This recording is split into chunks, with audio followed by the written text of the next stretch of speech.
And the three things that I want to leave with you, just these three, I could do 10, I could do a whole life class, but just these three things will carry you if you let them. First and foremost, knowing who you are.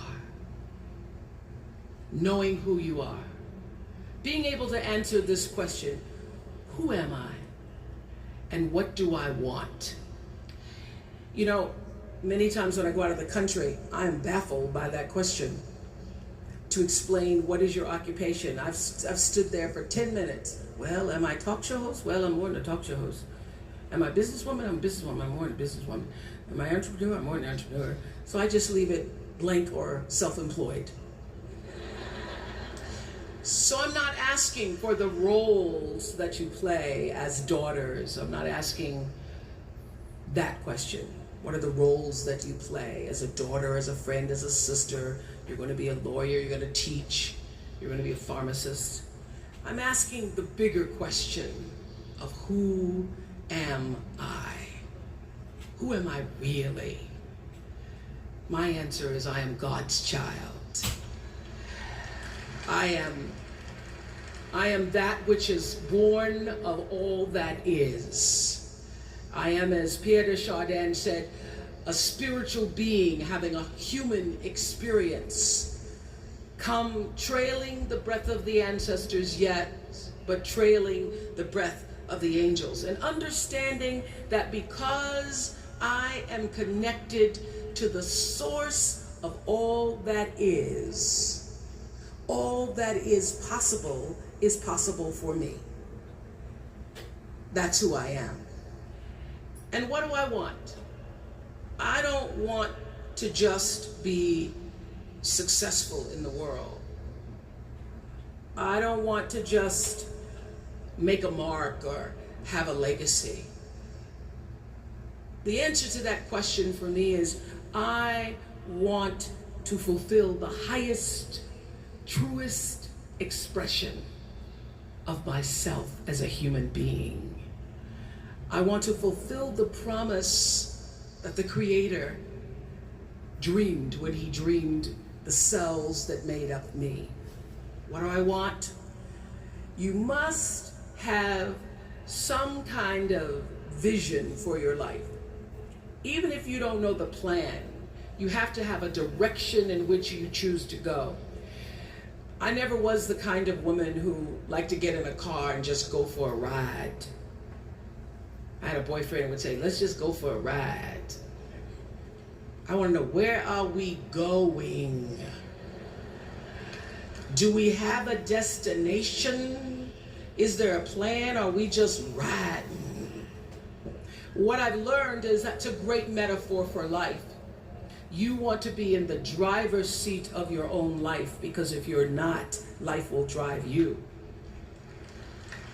So, knowing who you really are in this space and time that we embody. That's number one.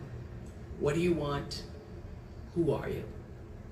Number two, you must find a way to serve. Martin Luther King said that not everybody can be famous, but everybody can be great, because greatness is determined by service. Now, we live in a world where everybody wants to be famous, and where we admire people for just being famous. We think being known brings us value. The truth is, all of that will fade in time. In 3 years, you won't be able to name the housewives of Atlanta. The real truth is that service and significance, service and the significance that you bring to your service is that which is lasting. So to be able to, whatever your occupation or job or talent or gift is, our honorees today getting doctorate degrees, to apparently opposite fields, HIV and AIDS and the spoken word. But what they have in common is service, using the spoken word in service to community and the world, using your knowledge and information about HIV and AIDS and medicine in service to the world. And if you look at all the most successful people in the world, whether they know it or not, they have that paradigm of service. Everybody's talking about Mark Zuckerberg and IPO. Service. Jay-Z rapping. Service. Through the word, to people, through song. For many years, I was really just happy to be on TV, and people would stop and say, "Oh, you on TV?" Yeah, I'm on TV. I like being on TV. It's a nice job. And it was about the time that I received my honorary doctorate from Spelman around 1993. So I don't know if that had something to do with it. I thought of myself as Dr. Winfrey. That I went back and I took a long look at what it was I was doing on TV and made a decision that I was no longer going to just be on TV, but I was going to use TV as a platform, as a force for good, and not be used by TV. And I will tell you,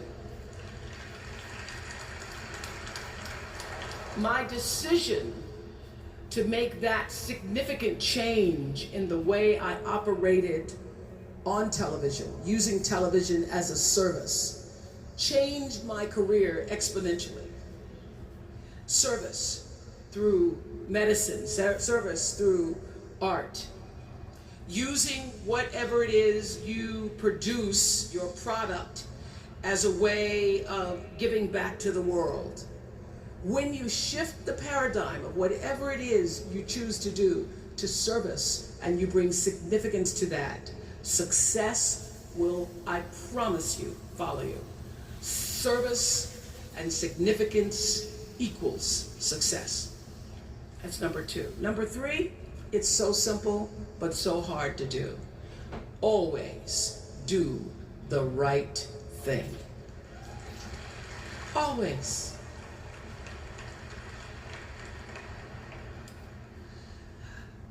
Be excellent. People notice. Think of how you notice. You go to Taco Bell, somebody gives you an extra napkin and some sauce. You notice. You want to go back to that person. Because even at Taco Bell, excellence shows itself. Be excellent. Let excellence be your brand. Everybody talks about building a brand. I never even knew what that was. When people say, "You're a brand," I would say, "No, I'm just Oprah." What I recognize now is that my choice to, in every way, in every example, in every experience, to do the right thing and the excellent thing is what has created the brand. Years ago, I did an ad for Revlon for an ad they were doing called Unforgettable Women. And what I know is that when you are excellent, you become unforgettable. People remember you. You stand out. Regardless of what it is, you become an unforgettable woman. And that is what we all want. We want to be unforgettable and not forgettable. So doing the right thing, even when nobody knows you're doing the right thing, will always bring the right thing to you. I promise you that. Why? Because the third law of motion is always at work. For every action, there's an equal and opposite reaction.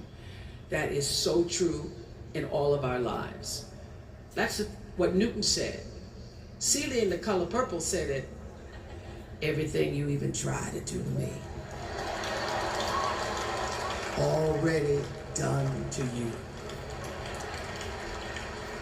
Everything you even try to do to me, already done to you. So you don't have to worry about revenge or getting back at somebody, making sure they pay You just have to do the right thing, and the right thing will follow you even when people don't support it.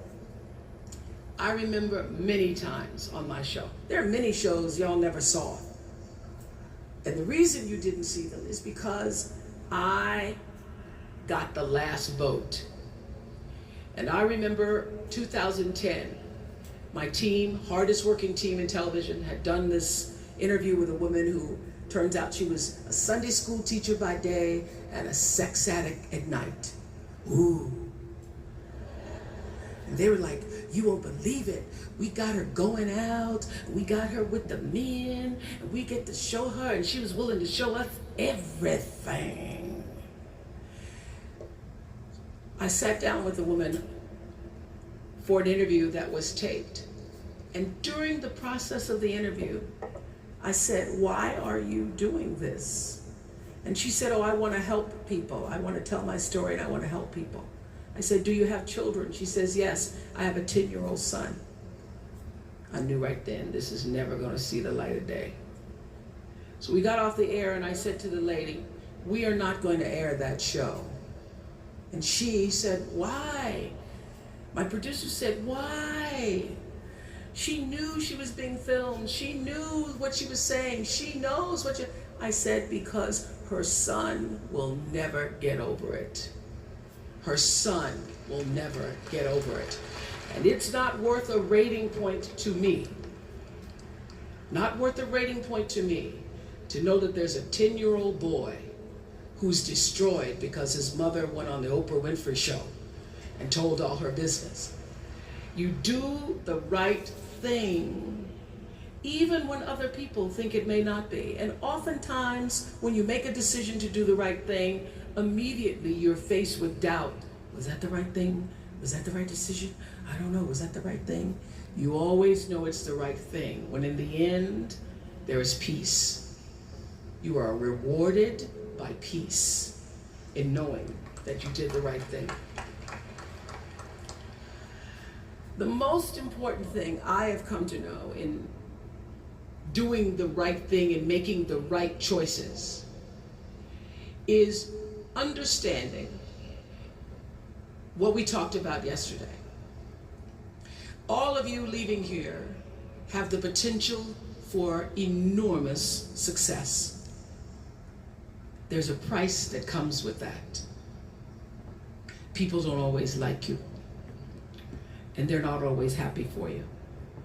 And if you surround yourself with people who are not accustomed to your success, they become fearful, they become scared, because you are reflecting back something to them that they don't recognize. Now, they're not going to say, you know, I'm very fearful, because you're reflecting back to me something I don't recognize. They're going to say, you know what they're going to say? They're going to say, who she thinks she is. Who she thinks she is. That only happens when you are around people who do not mean and want and aspire to the best for you. People who want the best for you want you to be your best. So my greatest advice to you is to surround yourself with people who are going to fill your cup until your cup runneth over. So when people say you're so full of yourself, you can say, yeah.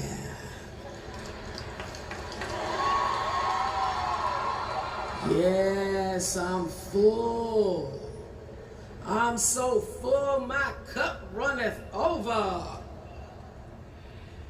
And to know that once your cup runneth over, you cannot spend your life with your gallon-size offerings, offering them to pint-sized people.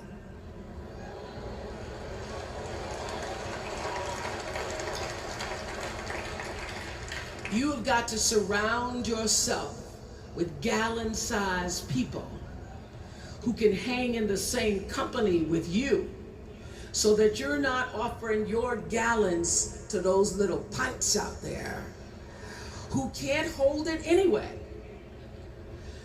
Choice to change the world. I love that song. I love hearing you all sing that song. And what I know for sure is that the biggest choices begin and end with you, your internal big questions. Who do I want to be in the world? My relationship to source energy, to all that is God. I'm not talking about what you believe in God. I'm talking about your experience of that which is all life, which is divine and universal. I'm talking about the big deal. Being connected and aligned with that. When you are tuned in and charged into that, whenever you feel empty, you go inside yourself and you connect to the source, and you know that all things are possible. To know that, and to choose to do the right thing in service and significance, I promise you, you will create a vessel of service for yourself first, because you have to honor yourself first. You have to give to yourself first, otherwise you have nothing to give away. You will create a vessel for yourself, for your family, your community, and the world. And those three things will not only lead you to a blessed life. I stand as a witness. My life is so blessed, I can't even take it in sometimes. It will lead you not just to a gifted life and a rewarding life that fills you up, but a sweet life. That's what you want. You want the sweetness. You want it to be so sweet, so that even when the storms come, and they will, you'll know, this too shall pass. This too shall pass. The storm is passing over, and you shall not be moved, because you know who you are. When you can do that, grace will follow you. Grace and glory. And when they see you coming, it ought to make them proud. They say it's the click of your heels. It's the bend of your hair. It's the palm of your hand. It's the need for your care. Because you a woman. You a Spellman woman.